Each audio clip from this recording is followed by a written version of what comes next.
Welcome, Sally Prosser, to A Voice and Beyond. It is so amazing to have you here. How are you? I am so wonderful here speaking with you, Marissa. I'm so excited we finally have found an opportunity to do this. I know it's been a long time coming. And Sally, you have been my speaking coach, having worked with me one-on-one. And then I participated in your flagship program, the Soul Speakers program, which was beautiful, such a lovely experience. And as much as I was a confident singer, I found that I was not a confident speaker, and I came to you for help. I didn't believe that I spoke well. I feared fumbling over my words. I didn't think I was articulate or eloquent when I spoke. And I definitely just lacked that confidence. I was terrified of public speaking and I hated it. But unlike you, because you do not have, I used to be terrified of public speaking. That particular story is not part of who you are.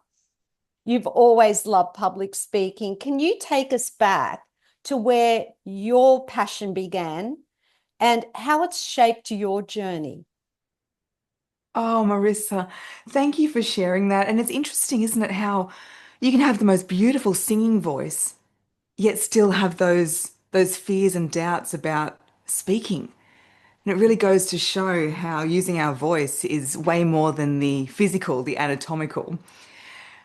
I don't have that I was terrified of speaking story, as you mentioned.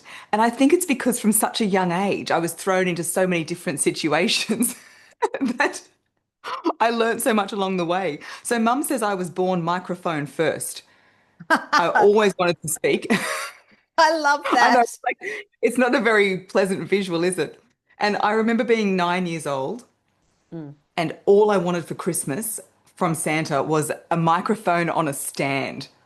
And I remember it so clearly. It was a red stand, a red microphone, and I could tell what it was when I came out in the morning because I guess it's one of those awkward presents to wrap. And Yes. the first thing I did was say a thank you speech to Santa for giving me the microphone. And shortly after, Mum said, "Okay, we've got to get this kid into speech and drama lessons." So then I started speech and drama, really enjoyed performing on stage in a Stedfords and school productions, and did public speaking all through high school, and then went on to become a radio news reporter. Mm, And I found the skills have just helped me so much in every area of my life. that's amazing. Yeah, I have a similar story in that I didn't want to speak into a microphone, but I certainly did want to sing into one from a very Mm. young age. And so I had that confidence around singing because I just wanted to be a rock star and would imagine myself performing in front of thousands of people and everyone cheering me on. Oh, I So love did, that. Well, what I did do after the speech was I had my hot pink bike pants on and I sang "Achy Breaky Heart" of all to things, everyone. Don't tell my heart, my yeah. achy breaky heart. But I think at that point they were like, "Sal, I think the speaking is more suited to you than the singing." So we have kind of an opposite story where get me up there and speak, I'm okay. Singing, there's a few stories I need to work through when it comes to that. Isn't it funny also the narratives that we share with ourselves, the words that we use and what we actually believe that we're not good at something. And so with you, you have all these brilliant programs and you work with all kinds of speakers from all walks of life, even TEDx speakers. Where did you discover that gift of being able to help other people? Was it something that came intuitively, or did you have to learn that skill? I had to learn the skill. I'd say part of it was intuitive because I started so young. So when I uh, did speech and drama growing up, I was about 16, 15 or 16 when my teacher at the time was looking to retire, but she still had people asking her to teach their children. So she was like, "Oh, well, I can't take anyone new on." but Sal, would you be interested in working with a couple of students? Mm. And so I was like, oh, okay. And so I was in the front room of the house, kind of like my dad's office slash the garage. And my parents, looking back, how amazing they gave me that space. Mm. And I started seeing students. Hmm. And then it grew from there. And at one stage, I was still at school and I had students from 4 right through to uh, 16. Incredible. And I learned through that that speech and drama teaching was so much more than voice. You end up being, you would know this as a teacher, Mm. it's counseling, it's being that person in that person's life to open up to, because our voice is a reflection of everything that's going on in our life. And so the intuitive part came from that, where I learnt that it was so much more than saying, okay, let's recite this poem. It was about who somebody was and where they were at in their lives. Mm. And through my career, even when I was, reporting for radio, on television, as a news reporter, I always had students on the side all the way along. Mm. And often they were young journalists who were looking to have the broadcast voice. And then that was really the encouragement that made me start my business, because I was also getting asked around the office when I went to PR.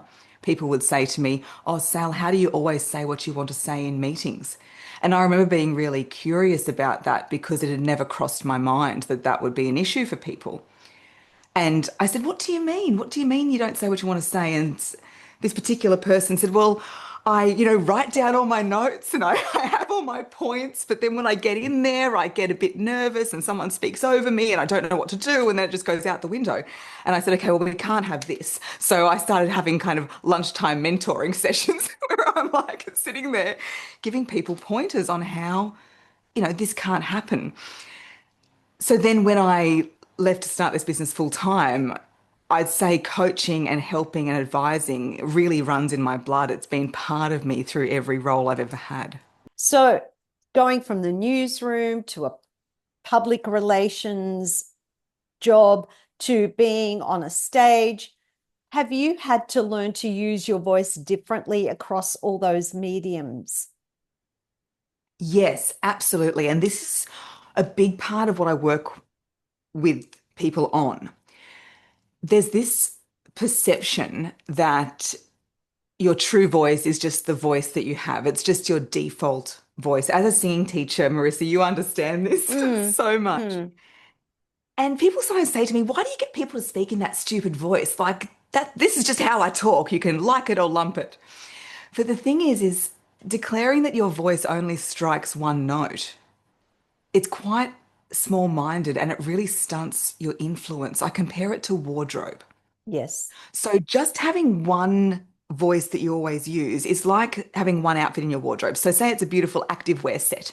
So when you go to Pilates or you go for a walk, you're on fire, you're amazing. But if you were to wear activewear to a board meeting or a black tie ball, you might not be dressed to impress. Like you might not make the impression that you'd like to. So that's where you choose your beautiful dress or your work Mm-hmm. clothes. It's 100% still you, Mm-hmm. but you have more range to choose from. And it's the Right. same thing with voice. If Mm-hmm. you can go from, and a lot of leaders do this very well, they can speak to the frontline workers, interns on their first day of work, and then they can go and speak to the chair of the board. And they Mm-hmm. know the adjustment that's required Mm-hmm. for doing that. If you compare to singing, I'd say it would be having a broader repertoire, being more adaptable. Yes. I guess, and I'm just guessing here, but if you can sing, classical and then you can sing pop or folk or a few different things, then you make yourself more able to perform for a wider range of audiences and Mm-hmm. get more jobs. So, Mm-hmm. voice is the same thing, being able to expand that range, not change. I Yes. always say, not change, expand range to Right. use the voice that the occasion calls for. Okay, so you have to be adaptable. Just Yep. such as a singer, if you're singing rock and you're singing pop, then you sing those styles differently.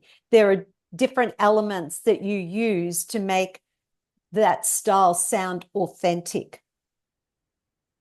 So you can't be a country singer. You can't sound like a country singer when you're singing rock, for example. So if you're in the newsroom, you can't sound like someone who's giving a motivational speech. Absolutely. And in news as well, a lot of it's to do with the writing. So the way a news story is written is not how people would speak in regular conversations because the whole news story is only about a minute 20, and that's including the little grabs we call them from different people. Mhm. And so a big part of the news voice is because the writing is so succinct and not in a way that we would regularly use. Mm. But that's why we work on elevating our voice. If you can do tongue twisters and recite Shakespeare, then if you're just kicking it with your friends at the pub, then it's easy. It's the same with the Yes, gym. If you're doing a lot of biceps, then you find it easy to pick things up yes, because you've done that exercise. yes. So in singing circles, though, we talk a lot about sounding authentic and delivering an authentic performance of a song. And for us, it means that your sound is not contrived, it's not manipulated, you're not mimicking when you perform, and you're sharing yourself to the audience, and you are deeply connected to the lyrics of a song. So, what does it mean when one speaks to have an authentic voice, and how important is that in delivering probably not a news story, but being on a stage and sharing a motivational speech or delivering a speech of any kind to an audience? Yeah, or a video on social media, or even a conversation Mm, with a friend. It yes. wouldn't be too dissimilar to singing, I'd imagine. You want your inspiration to come from inside. Mm, So it's internal inspiration as opposed to external validation. So if you're speaking and you're wanting to sound like someone else or mimic a particular thing or be like, oh, they say I'm supposed to speak in this way and not say ums and ahs and use this particular word and have this particular sound because that's what I need to be accepted in the world. That's part of it. If yes. we were authentic, we are not looking outward, we are looking inward. We are connecting with ourselves. Mm, We are reflecting on what message we want to share in our own way. Yes, we have range, but we also have our true note. We all have our style that we feel most comfortable in. mm, There are some country singers who just will never excel at rock because they're just born to be a country singer, and that's completely yes. fine. The same way with Yes. speaking. It's about settling into who you really are. And when it comes to the speaking voice, it's a lot to do with the position in the body. So when a speaker is really trying to be someone else, you can hear it because they're quite disconnected from the body. The voice is often up in the head. It sounds very nice. It sounds very pretty. It can be quite polished. This is a really tricky word. So many people say, Sal, I want to sound polished. And I Mm, say, well, what does that mean? Do you really? mm, Do you want to sound? People don't want perfection. They want realness.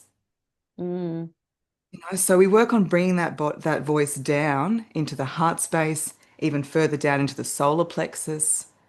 Have the breath and the vibrations sitting somewhere that's closer to your inner power, not disconnected. And it's challenging because a lot of people are online, a lot of people are on the phone, a lot of people are in environments where they're feeling like they need to have a certain voice to fit in. mm, And throughout that process over many years, it's easy to become disassociated from your true voice. And mm. this happened to me. So we've talked about how throughout my childhood I was quite a confident speaker. I was in the Yes. competitions, on the radio Yes. and on television. But in my late 20s, I really learned the lesson that speaking with confidence is a very different thing to speaking authentically and speaking your truth. Because I was on the news by day, anyone would say, well, she's a pretty confident speaker. But by night, I was in a relationship where I was walking on eggshells, where I didn't feel like I could speak really because I didn't Mm-hmm. want to upset him. There was lots of lying. I didn't really know what was true. Mm. It got to a point where I was with him in secret. My whole family, understandably, for the reasons, were not happy Yes. with the relationship. So I did what any woman in my situation would do and told them I broke up with him, but just continued to date him in secret. Oh, But wow. what that secrecy does, and lots of people are living with this sort of silence, even Mm. family mantras of what happens in this house stays in this house. Keep quiet to keep the peace. Oh, we don't talk about that. Of course, relationships like my scenario, where it doesn't matter if by day I'm on a microphone being broadcast around Australia. If I'm not truthful to my family and to myself, and I was trying to convince myself things were different to how they were, that squashed my inner voice and my spirit so much.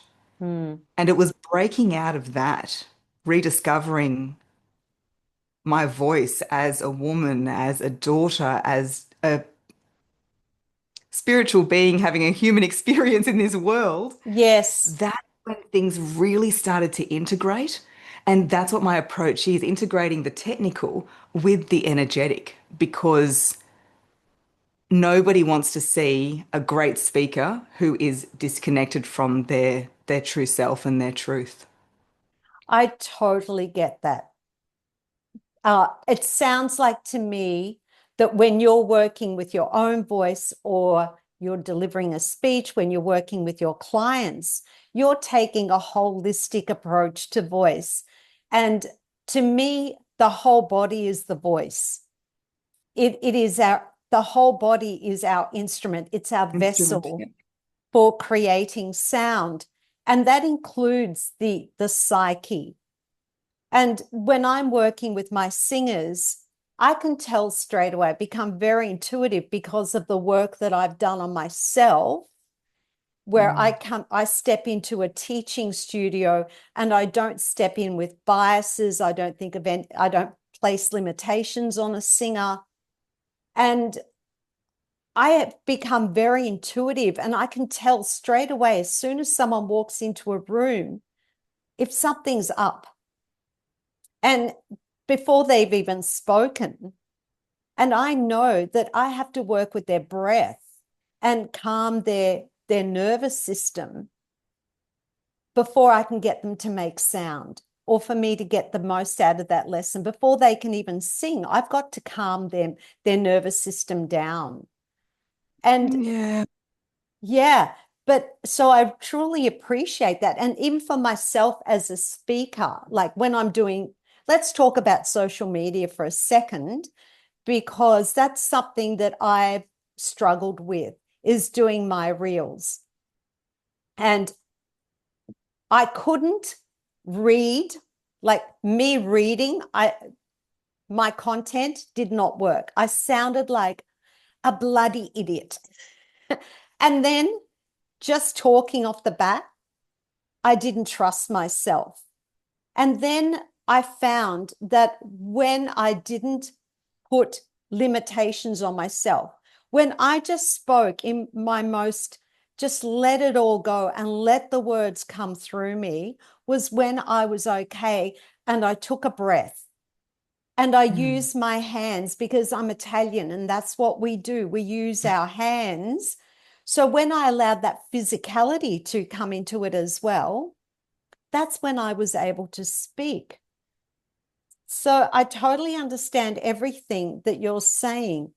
And there are And times Marissa, this is when, why you were such a fantastic person to work with, because you have so much knowledge with singing. It was a matter of just mapping across everything you do with your students with singing and everything you do with your own voice, just mapping that across mm, to the speaking voice. yes, I can see there are so many parallels here. And there are days when I'm not feeling good about life. I don't want to film a reel because I can't be authentic on that day. So there are times there's radio silence on my social because there's something going on in my life and I have nothing that I want to say because I can't say it with authenticity. I may Oh, be I love. confident. I may have that confidence where, yeah, I can say and I can make things up. But unless I can speak in the moment, in my truth, I don't want to speak. Oh, so powerful. The word confidence actually means to trust. It comes from the Latin word confidere. It means to trust. So actually, by you not doing reels on days when your energy isn't there, that is true confidence because that is true trust in yourself and Mm. where you're at. People sometimes misinterpret the word confidence as being like off the set of a children's TV show. You know, Yeah. like I'm Yeah. I'm confident. I'm always confident. Yeah. With my jazz But no, hands. yeah, exactly, jazz hands. You know, no one is always that up emotion. You know, we are humans who need to experience all the emotions, and confidence is really trusting ourselves to feel those things, Mm. trusting the voice as that instrument, as you say, the whole body experience, not to be confused with an out of body experience. I always Yes. say it's a whole of body experience. And I Mm. say the voice runs from the soles of our feet to the crown of our head. It's this energetic Yes. channel that we are able to release and feel things. And sometimes I'm the same. I post a lot on social media.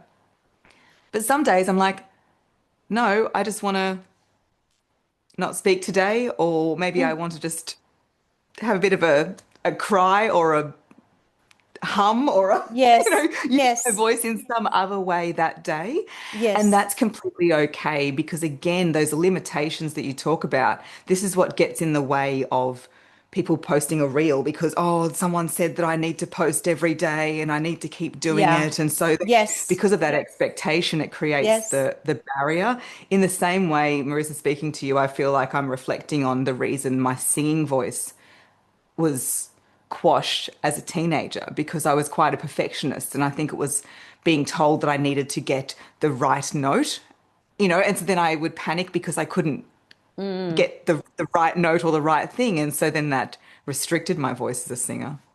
I get that. I think for me, the reason why I struggled with public speaking was because English was my second language.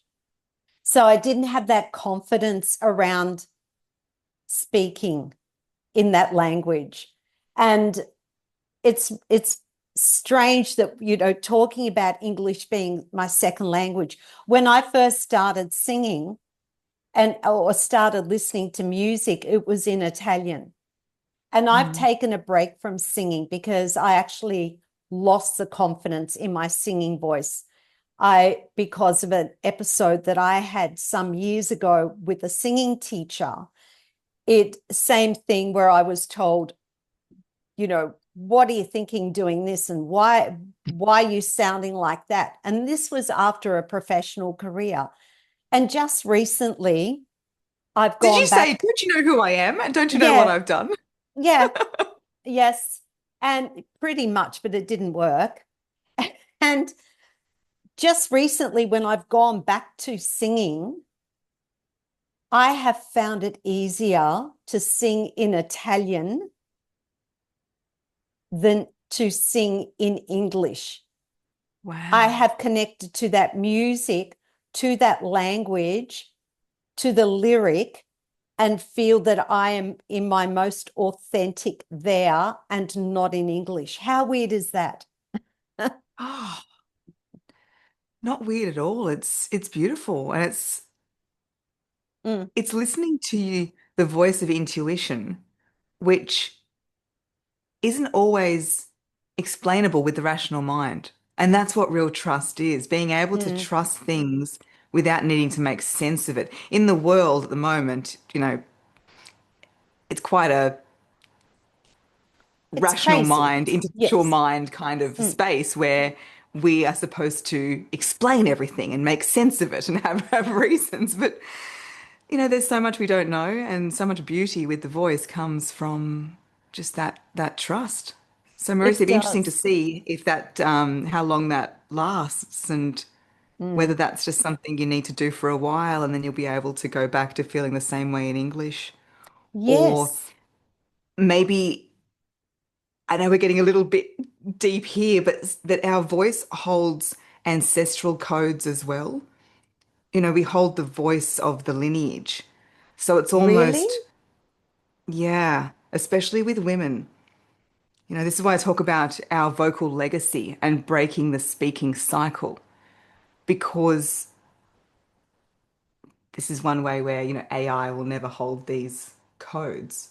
Hmm. So you don't know whether your mother, your grandmother, women before you need to process something through your voice. And this is the way that it's coming out. I had never considered that. It's like that we have generational trauma. So is that trauma held within the voice as well? Yes, but also generational gifts. This is what I say with the voice. You know, oh, Okay. the trauma and the gifts. So with some of the trauma with the voice, it's often around needing to be silenced. Hmm. Must be seen, not heard. Keep the peace. Don't speak up. Hmm. No, we don't talk about that. This cycle of secrecy or even linking speaking to some sort of negative quality. Like if you speak up, then that means you're Yeah. aggressive or not Yes. ladylike or something Yes. like that. Yes. Yes. And even in my own family, so my dad, he was quite opinionated and quite direct. And I think there were some people that thought, oh God, you know, he needed to pull it back a bit. Hmm. The gift that came to me through that is I've never been afraid to voice my opinion. I've never felt like what I thought didn't matter. My Mm. mum, I have memories of being in a department store trying on a dress, and I come out and she's speaking to the assistant. And I said, oh, Mum, do you know her? They're having a deep and meaningful conversation. She goes, oh, no, we just met. So, like, my mum is someone that can befriend people through communication very quickly. That's She's a me. flight attendant, so it suits. Yeah, Oh, it's similar to okay. you. And Yeah. I feel like, you know, so that's a gift that you're giving on to your children and the people around you. And it's Hmm. something that I've inherited as well. So yeah, it's we inherit silence. We also inherit our voice. Mm. And Yes. it's quite empowering to think of the family voice print, I call it. Like, what's the family voice print and what's our role in carrying on our vocal legacy or breaking the cycles of what we do not want to carry on through future voices. Mm. That's really powerful. And when I think about my mum, she did talk to everybody. Everyone knew my mother, and I am that person. Yeah. Even when I traveled to Melbourne, and I know the woman that works in the chemist by first name. I know the woman in the coffee shop. I've You're made just like friends my with mum. all the Yeah. Pilates instructors. Like everyone knows who I am. And I may only go to Melbourne 6 times a year, but everybody knows me. Everyone knows me in my local area because I do speak to everyone. However, as a child, I was silenced. I was a woman, a young girl growing up in a migrant family to become someone's wife and a mother. And I was raised to be seen and not heard. And singing was what gave me a voice in life, where I felt I could be loud. I loved rock music because I could make unconventional sounds. I could belt. I could move my body in a shameless way that I couldn't in my day to day. And that is where I discovered my voice and a sense of belonging. And I found that when I work with singers with their voices, not only do I help them discover their voice through song, but quite often through life and in life. Do you find that happens with the people that you work with? It's that they start to connect on a deeper level with themselves. They start to have these breakthroughs in their lives, in their relationships, and in their identity as well. Absolutely. Absolutely. That's actually where we start. I have a client working on a wedding speech for his daughter's wedding. And he was expecting, I guess, that we'd get, okay, right, what are we saying? And this is how you say it. I don't start there. We go back to why are you speaking?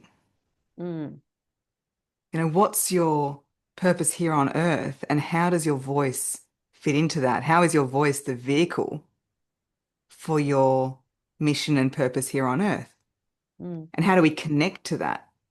Because you can have all of the techniques in the world of, breathing and projection and warming up the jaw and the lips, all very important things, by the way. I don't Yes. want to skip those. Yeah, yeah. But you can All the have all of that, technical. all the technical requirements, but if you're not connected to Hmm. who you are, because I don't want to help somebody just for a one-off speech. I want to give them a voice that they can carry to every other scenario in their life. I'm writing a book at the moment, voice print, and there's a story I share in here about Shay, one of my clients who may have been in your Soul Speakers course, come to think of it. Okay. But she is somebody who I worked with for social media content, and that was the surface. But her story is she was adopted from Korea into an Australian family, but was brought up told to never talk about it. It was something Wow. that wasn't spoken about. And she had this real identity crisis because she didn't really feel like she belonged to anywhere. Mm, And that sense of not being able to share freely and openly manifested in relationships, in mm. jobs, in every other area of her life. Yet through our work together, and she shared this, is why I've got it in the book. Through our work together, she is now openly speaking about who she is and where she comes from. A whole lot of other adult adoptees have now gravitated towards her. She's created a community because when we share our voice and share our story, we become an advocate and give permission for Yes. others who are going through the same thing to also be heard. So always think Yes. of this. We need that courage. If you think, oh gosh, I don't know if I should, step forward, be the pioneer, be the advocate, give the voice for others who can't Mm. or are not ready yet. And then as a side effect, she's growing her business, she's studying, her parenting, she said, has improved. And it's had this real knock-on effect across her life. And I Mm. never thought that a relationship would be the thing that really taught me about my voice. Coming from a speech and drama kid, public speaking, debating, journalism, all the things. And that is the beauty of the work that we do. Mm. Singing or speaking, it's the catalyst for people to reach out. It's the window through which we can access something so much deeper and more meaningful. There's a book called The Top Five Regrets of the Dying by Bronnie Ware. She lives on the coast, actually. All right. Yeah. She wrote this book, The Top Five Regrets of the Dying, and she interviewed hundreds of people in palliative care about what their deathbed regret was. Like, quite an incredible thing to ask. Number one was, I wish I had the courage to be true to me. I wish I was true to myself and lived a life I wanted to, not what other people expected. And that goes back to what we were speaking about, always looking for the external validation, Mm. which by the way can also be the script. If we're like wanting to rely on a script, it can be the very thing that hinders us. The second one was I wish I hadn't worked so much. And the Yeah. th yeah, right. The Yeah. third one was I wish I had the courage to express myself. I wish I had the Mm. courage to express myself. I wish I said the things I wanted to say. And that's the area that both of us work in. And so when Yes. I have a client, I'm not thinking about, oh, are they going to nail their conference presentation? Nailing the conference presentation is the byproduct. But what I'm really giving them is the ability to express themselves through their voice in their life. So if they're fortunate enough to get a deathbed to contemplate life on, Mm, then that's not one of the things that they are holding regrets about. mm.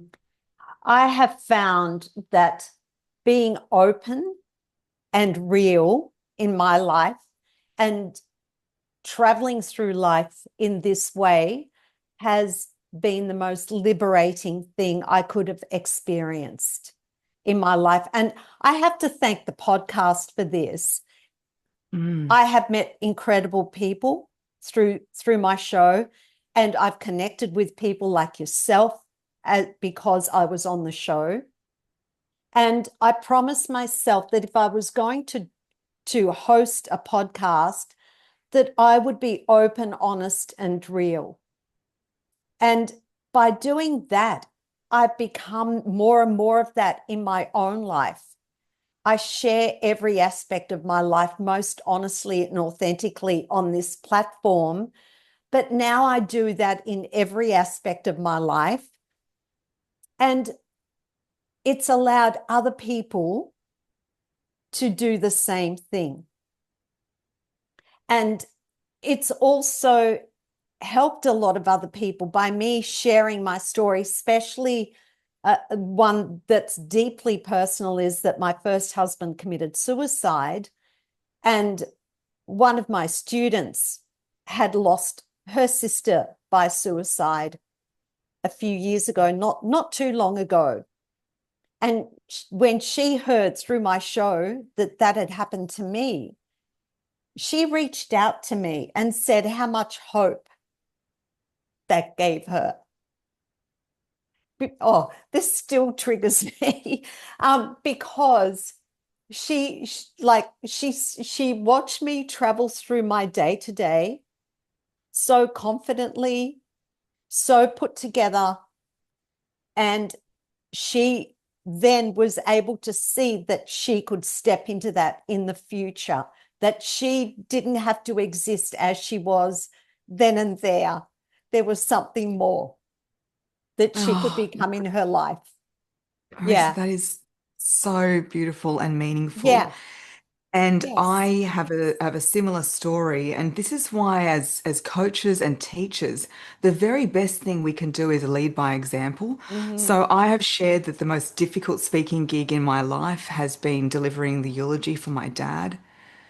He passed away about 10 years ago, and I have shared that. And then more recently, only about 6 months ago or so, I lost my stepdad, my mum's Yes. husband, Yes. was suddenly uh, killed in a plane crash, like just so horrific.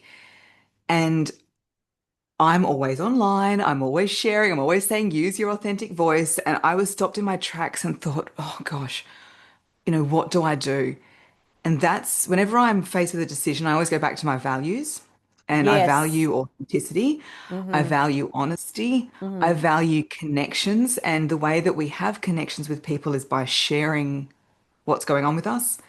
And so I did share. And when I say share, it's never sharing everything. Like it's not about, No. of course, there are things that we keep for us and keep for our family, but I did share online and through an email, and I just let my community know what was going on and that I was continuing to run my business as well. As you know, in business, you don't have the luxury of just saying, right, I'm just going to Mm. stop everything. I had commitments, I had all of these things, and I was just trying to manage it.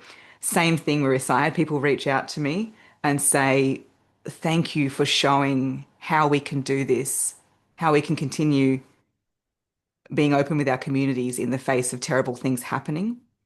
And just last week, one of the beautiful soul speakers, in my community, she has to speak. Oh my gosh, Marissa, it's today. Today, Oh, she is speaking at her little sister's funeral. Her oh, little sister, yeah, passed away of cancer, age 36. oh, She reached out to me last week and said, Sal, I know you've been through this. Can you help me? Have you got time for a session to just, I can't even think. Can you help me with what to say? And of course, I was like, yes, unfortunately, I have been where you are. I can help you. If I was never to share about these things, she may never have felt like she could reach out Hmm. for that help. And this is why I say when it comes to your voice, it's about speaking up in those moments that really matter. What is the point of all the technical skills if you can't speak in those moments that matter for the people that you really love and care for? Yes, yes. And how much of the work that you do on yourself then, and I think you've kind of answered this, how important is it then to do the work on yourself to then allow space and hold space for people to step into their authentic voice? Mm, yeah, it's you always have to be learning. I believe the teacher needs to always have a teacher. You know, you mentor and you are mentored.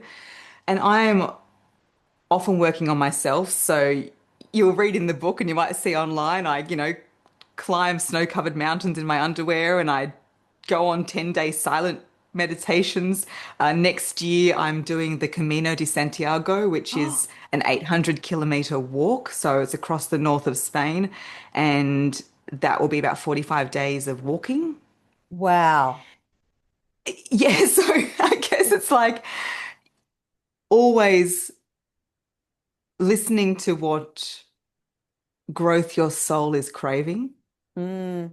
My dad's favorite quote actually is from the Shawshank Redemption, that Oh, movie where yes. he said, get busy living or get busy dying. And he used to always Yes. say that, get busy living or get busy dying. And so I'm always saying, okay, where am I pushing the edges? You know, we don't want to go from the comfort zone to the danger zone. So, you don't go Mm. from not speaking at all to standing on stage in front of 1,000 people. That could be a recipe for disaster. You don't go from Yes. not being able to swim to being dumped in the pool. So for me this year, writing a book has really pushed me outside that comfort zone. I've never done it before, and I'm discovering all things about the publishing industry, and putting things on paper feels more permanent than a podcast or a social media video for some reason. Yes, definitely. So that's what I'm working on for myself at the moment. Yes. What have you learned about yourself through all these different experiences, like climbing the mountain in your underwear and all these different modalities that you've delved into? What's the greatest thing you've learned about yourself? Just that the human spirit is unstoppable and limitless. Hmm. You know me, Marissa. I'm like long nails, high heels, inner city person. I did not think that anybody would be able to climb up a snow-covered mountain in just a, crop top and shorts. Yes. Negative degrees Celsius at the top. I didn't think any human could survive that, let alone me. So when I was at the top of that mountain, I started crying because I was so overcome with what had just happened. And I thought, what else can I do that I didn't think I could do? Mm.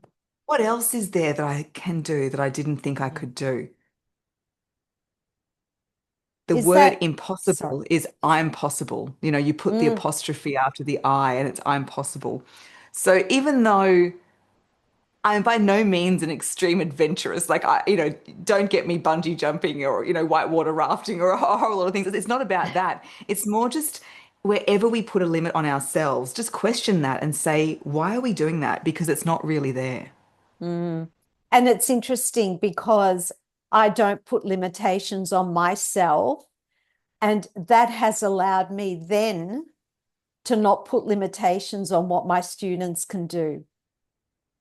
I always say to them, let's just see what happens. Let's give this a go. Let's just treat it like a science experiment. It may work, it may not work, but does it matter? Let's just try it and see what happens. We've got nothing to lose. Yeah. There's this amazing show on ABC iView. I know many of your listeners are international, so I'm not sure if they Mm. can get this. If you're Australian, go to ABC iView and watch a show called The Piano. Oh, someone You else have to was watch it. recommending that. It is everything that you're saying is captured there. It's about freedom. It's about overcoming adversity. It's about the power of human determination Mm, and the joy of expression. mm. So, what do you think is truly holding people back from using their voices in life? Well, it's the inner voices, the inner voice, the physical Mm, voice is a megaphone for the inner voice. So we have like the critic, you're not good yeah. enough. That was bad. The perfectionist. If you can't do it right, don't do it at all. Hmm. Hmm. The voices in the head that say you can't. No one wants to listen to you. And again, a lot of these voices have been planted by, it's not our true self, they've been planted by someone else or an experience. And we just keep reaffirming that belief through our life. A common one I work on with people is that their older sibling always spoke for them. And the older Yes. sibling probably wanted to do it as a way to protect and defend. Hmm. But by doing so, they've taught the younger sibling that their voice doesn't matter, it's not as important, or maybe they don't have what it takes to express what they want. That is so And true. I've seen that. yeah, it's one of the most common things I deal with. Like it's one of the first questions that I say, oh, did your older sister or brother speak for you? How did you know? It's because it's so common. Mm, People being spoken for. Mum, who I mentioned is a flight attendant, she says to me if she's going down and serving the food and somebody says, "Oh, well, she'll have this." She said she always double checks and says to the person, usually a woman, "Is that what you would like? What would you like?" and gives them an opportunity for their voice to be heard. Sometimes, it's just easier. It's difficult in planes. It's kind of easier if someone else orders for you. So it's not about every scenario being your voice being taken away, but it's that check-in mm. about are you given the Yes. space to Yes. share your voice? So this is where I would start, is we always start with the inner voices and what is that speaking story? I say, what is that speaking story, that soundtrack?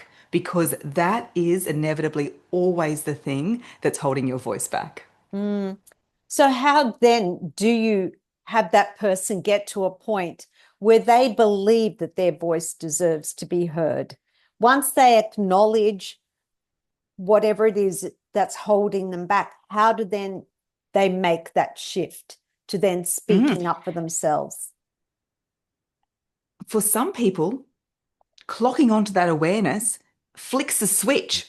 I have some students, and we've uncovered that, oh, right, I was always told that my voice didn't matter because somebody spoke for me. And they've walked away going, oh, okay, that makes sense now, and completely changed the way they speak or the confidence they have, which is amazing.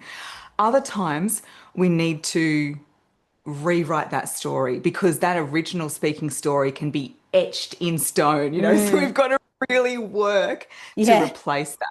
And it's a habit building thing. So it's building those habits. I work a lot with mirror work. It's you might have heard the phrase, it's you against the world. Like it's not you against the Yes. world, it's you against you. So looking in the mirror Yes. every day and saying, I'm so glad I'm you. I'm so glad I'm you. Today I choose an ally, not an enemy. And you and me are going to slay the day, or whatever it is. So Yeah. lots of speaking to the mirror and affirmations, but in terms of really integrating the emotion. Words without emotion, if you say, oh, I want to be a millionaire, but you've got no attachment to that, like it's never going to Mm, come true. So it's connecting that emotion. And a technique which I like to use just with certain people, as you know, you've always got to judge what is the best approach for the person who's in front of you. I like to entertain the opposites. So I say, okay, what if you actually weren't allowed to speak? In some parts of the world, women aren't allowed to speak. What yes. if you went into that meeting and it wasn't that you didn't have the confidence to speak up, you were actually not allowed to speak. You'd be punished if you were. You're just there to take notes. How does that make you feel? Mm, What if women were told that social media or not even women, but anybody was told social media is not for you. If you're not this, this, and this, you can't even use it. And so what this does, it plants a little bit of rage, I like to say, right? It plants a bit of the Right. wild inner thing going, far out. If I have the ability to speak, then God damn it, I'm going to, like I am going to step forward Mm, and take this opportunity to mm. share my message because self-doubt is a privilege. There are parts of the world where you don't have time or the ability to doubt yourself. You have to speak up, I love for that. your life, for someone else. Yes. Self-doubt is a privilege. That is, that's incredible. I've never thought of that, but it's so true. It is so true. And just talking about social media for a moment, you've had your fair share of challenges on social media. You've shared this. You've had online trolls. How did you continue to show up with heart and humor after that?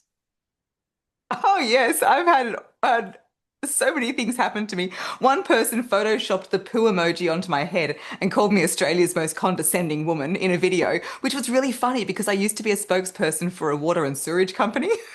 So there I was, like with the poo crown on. What So did what you I would do? say, at that time I did laugh. It helped that I had people around me where I said, "Oh, look what someone's done," and they just started laughing. Like they were like, "Oh my gosh, that's hilarious." With social media, I believe there are 5 stages to social media criticism and putting yourself out there. Very quickly, the first one is fear. You're so afraid of what people will think or what they will Mm, say. mm-hmm. Often, like, oh gosh, well, what will Jenny from primary school think, or what will mum's Yes, friends think? And so we don't yes. post it all. That's the Mm-hmm. worst place to be in, where you're so afraid of something going wrong that you just don't speak at all. The second one is hurt. I've been through all these stages. That's where you get a negative comment and you go, "Oh my gosh, like I'm just trying. Don't be so mean." When you're putting out a video and people comment on how your eyelashes look like squashed bugs. I remember that and I read it and I was like, "Oh my God, like that's really mean." Mm. Then you go to stage 3, where you go to defensiveness, where someone comes in the comments and you roll up your sleeves and go, "Right, let's go to town." I Mm-hmm. can give it as good as I've got it. And I went through that stage as well, where you start arguing or trying to win arguments. Then you go to apathy. I don't care. People are going to write what they're going to write, say what they're going to say, no problems. Then you get to where I am now. By the way, you can't bypass these steps. I believe you've got to Okay. go through it. Okay. Is empathy. So where I am now, if somebody leaves anything remotely negative, by the way, sometimes critical feedback is fine. Just people disagreeing is not people trolling. If somebody disagrees, that's fine. You've got to be okay with that people disagree with you. Every negative comment is not a troll. No, Sometimes no, it's just no. somebody disagreeing, and that's completely fine. You go Yes. to empathy. If it is a mean comment, I go, what must be going on in their heart? What must be going on in their lives for them to need to release such a awful emotion on a stranger's video Mm, or in that way? And you really yes. go, wow, everybody's words and opinions are a byproduct, like that voice being that channel. It's an expression of where they're at. And it makes me feel quite sad for them. Mm. So I'd say to anybody who's concerned about criticism or negative comments, if you don't get it, that's when you're doing something wrong. So you've Well, just got to go through the journey. yes, I had my first troll about a year ago. And I knew, I was well aware that when I started posting the type of content that I was putting forward on social media, that not everyone was going to like what I was saying. And there was going to be some kind of negative feedback, or someone may post something that I may not want to hear. And I got the comment, A woman of a certain age should not wear so much makeup. And I wrote, thank you for sharing. I'll remember that when I get to that age. Delete. Burn. I love it. Yeah, and I love that. I used to get like go pick up the kids from school or on the same video I'd have, oh, I could listen to your voice all day and please shut up. Your voice is giving me a headache. Oh, And it just it's the best thing wow. that could happen to me. I mean, the worst one was when I did a video about pronunciation. I was working with reporters at the time, and it went viral for the wrong reasons. They said, don't listen to this woman. She's dangerous. Don't let her tell you how to speak. And that was the most hurtful one because it flew right in the face of the. Dangerous? I know they haven't seen me on a Saturday night. Anyway, it was like it really like cut to the quick of why I do Mm, what I do. And that was when I was really in tears on the couch of my spiritual counselor's office at the time. Why don't they like me? They don't understand. And she gave me this brilliant advice that I needed to live life in my disco ball. She goes, live life in your disco ball, keep on shining, keep on dancing. You decide who comes to your party. And everyone else is just a reflection right back on themselves. yes. And that was the best piece of advice I've ever been given. Every day, I actually energetically put this disco ball around me, remind Oh, myself to keep on dancing, remind myself I can choose who comes to my party. And like you said, it's just social media is like your house. If you don't want someone in your house, you can kick them out, you can block them, you can delete mm, them. hmm. Like it's your house, you can decide. Yes. And if you're going to open the door, you have to be prepared for the guests who are going to enter through that door. If you're going to put yourself out there, you do need to have some kind of awareness of the potential of some of these people and what they can say that you may not want to hear. Yeah, they'll be there with their arrows, hoping you just go back and shut the door. Mm, Do not let that be the case because there is so many more people that we're helping. mm. That just comes with being magnetic. The more magnetic you are, I say, the more magnetic you are, the more trash you attract. Yes. So Yeah, that's that just true. comes with it. Yeah. Yep, that's a really good way of putting it. Now, you talked about your voice and people making comment about your voice, but what do you think makes a voice powerful or makes a voice sound like they are an authority? What Mm, gives a voice power and strength? mm, alignment. Alignment. What I mean by that is it matches the meaning and intention of the words. Hmm. Because someone might say a powerful voice is projected and it's powerful and it comes from the chest. But if I'm gently describing quite a poignant story and I'm describing it like this, it's completely a mismatch. Yeah. So, a quick practical example of this is I encourage my students to speak from the head if they're wanting their audience to think something. Like, let's think about this. Let's brainstorm it. Let's do some planning. Mm, To go down into the heart when they want to have connection and warmth and love, and they want the audience to feel something. mm, Words like, I really mean this. I promise you. I care about you. Which is why, if you're in front of employees, you might have heard a leader be in their head when they say, we really care about what you have to say. They're saying the words, but it's completely misaligned because it's disconnected from their heart space. And then I say yes. go down even deeper. Yeah, so you go down even deeper to the solar plexus. If you want your audience to do something, that's the land of motivation. In singing, I'd say it's like the belting kind of Mm, register, maybe, hmm. So that's where you say, you can do this. I believe in you. Mm, It's aligned. So if you were again going, I believe in you, do you? Or even if you were down here and you were saying, let's brainstorm this, it just is a mismatch. So if we can align the position of our voice in our body with the words we're saying and the intention behind them, and layering a whole lot of things like pace and volume and articulation and a whole lot of other technical things over the top of that, then that's what a true, authentic voice sounds like. And we as listeners are very attuned to bullshit, especially with the rise of AI. Mm, hmm. And we can hear when somebody is truly connected to their content. Mm, yes. Yes. And that's what makes an authentic, powerful voice that people don't just hear, but they feel. You know, we're in the world of vibrations here. Mm, yes, we are. And that can be felt, and the vibrations go well beyond the vocal cords. It's an energetic vibration as well. Mm. I And heard, yes, yeah, sorry, when you were speaking then, you did use a whole different lot of pitches, your pitch shift, your volume shifted. And so even in when you were speaking quietly, there was still impact.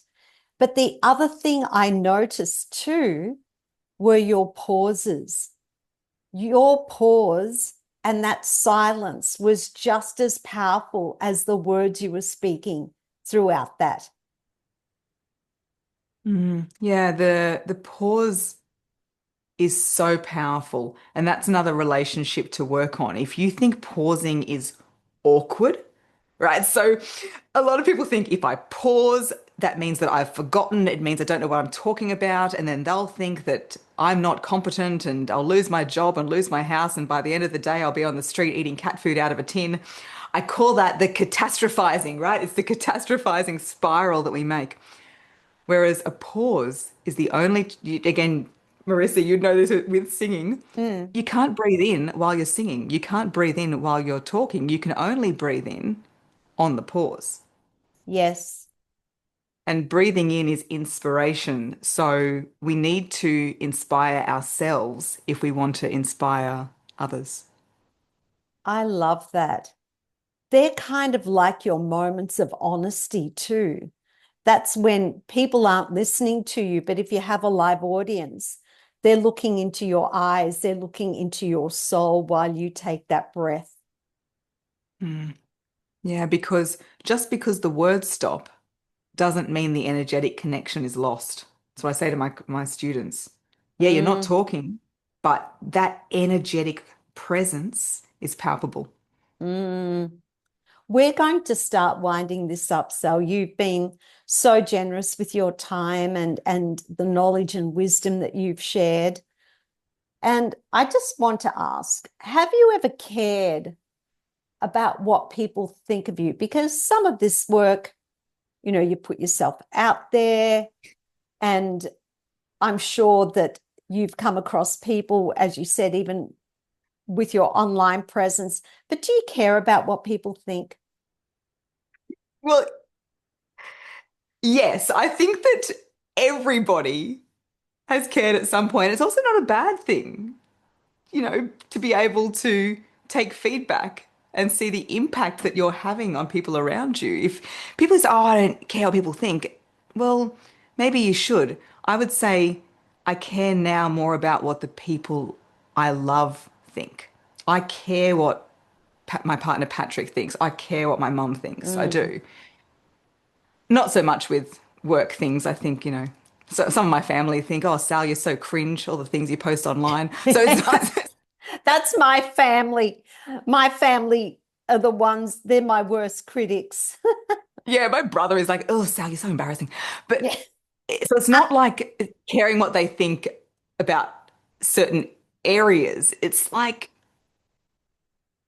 just knowing whose opinions matter and why they Mm, matter. mm, And I know it's been going through social media trolls and negative comments that allowed me to get to this place. So I would say that's the value of putting yourself out there mm. because it allows you to see that the sky doesn't fall in if people don't think, uh, if Y- people don't like you, because they will. Trying to get everybody to like you is a zero sum. game. When I was growing up, I grew up in Wollongong on the beach, and my hair was much, much blonder and longer, and I was quite tanned, because I used to spend a bit too long. Sun safety, honestly, when you get to Yes. 40, you start to see the, Yes. Yes. the results of all of that. Definitely. But I was kind of, blonde, blue-eyed, slim, all of these things that people would think is ideal. Yet I would get teased and called barbecued Barbie. Oh, That's what they used to call me. So, that's horrific. it's hilarious looking back. But all these experiences teach you that people are always going to think something, and we Hmm. can't control that. Absolutely. Absolutely. You can't win. You will never Can't win. win. Yeah. Yes. Yes. And you've often said that nobody ever changed the world by staying quiet. So, what's your personal mission when it comes to the ripple effect of helping other voices shine around the world? What a beautiful question. We are not here by accident. Every single one of us holds a unique frequency. It's like a piano key in the music of life. And by not playing our authentic note, by not stepping forward and sharing our authentic message, we are not doing our bit for harmony. In fact, we are creating dissonance. Mm, Dissonance is created by taking the note out, by people saying, oh no, everyone speaks about that topic. Oh, what do I have that's valuable to say? I'll just step back. It's not about stepping forward on everything. Don't we know those people that think they're an expert on every topic? No, no, oh, no, no, no. yes, definitely, especially It's, in my community. yeah, yeah. It's not that at all. It's about really knowing what your message is and what your value is, and stepping forward and sharing that. And if I can help people use that energetic channel of their voice to express who they are, to connect with their true frequency and share their message, then inevitably, just like a vibration, like a Wi-Fi icon vibration, that will ripple out into the world. Beautiful. Now, Sal, you have said earlier in this interview that you were silenced and you felt unheard in that terrible relationship that you were in.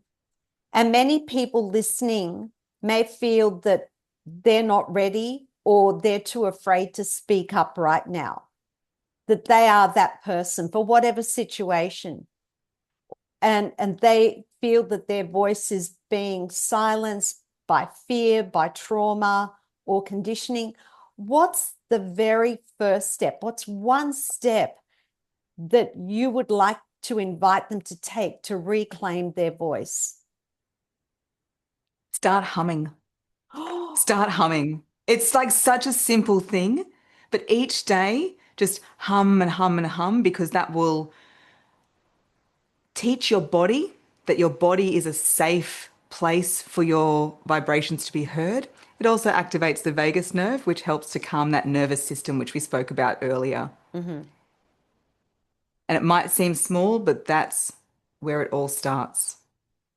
Remember, nobody can give you a good voice. Not Marissa, not me. You already have a voice, Mhm. and we just help to release it.